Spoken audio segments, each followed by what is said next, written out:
ગેરકાયદેસર દેશી હાથ બનાવટના એક તમંચા સાથે એક ઇસમને ઝડપી પાડતી નિઝર પોલીસ શ્રી પ્રેમવીરસિંહ સાહેબ પોલીસ મહાનિરીક્ષક સુરત વિભાગ સુરત તથા શ્રી રાહુલ પટેલ સાહેબ પોલીસ અધિક્ષક તાપી વ્યારા તથા શ્રી આયન પરમાર નાયબ પોલીસ અધિક્ષક શ્રી નિઝર વિભાગ નિઝર નાઓએ જિલ્લામાં ગેરકાયદેસર હથિયાર ધરાવતા ઇસમોને પકડવા અંગે સૂચના આપેલ, જે અનુસંધાને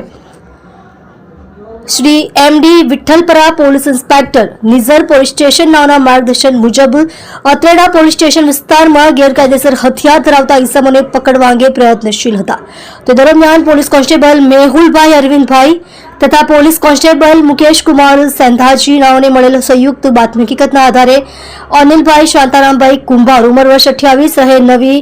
ભીલ ભવાની મંદિર ફળિયું તાલુકો નિઝર જિલ્લો તાપી નામના ઇસમે પોતાના કબજામાં એક દેશી હાથ બનાવટનો તમંચો કિંમત ₹3000 નો વગર પરવાને ગેરકાયદેસર રીતે રાખી ગુનો કરેલ હોય તેની વિરુદ્ધ નિઝર પોલીસ સ્ટેશન બી પાટ ગુનો રજિસ્ટર્ડ નંબર 2025 આમ 1 ની કલમ 25(1)(b)A મુજબનો ગુનો રજિસ્ટર્ડ કરવામાં આવેલ છે.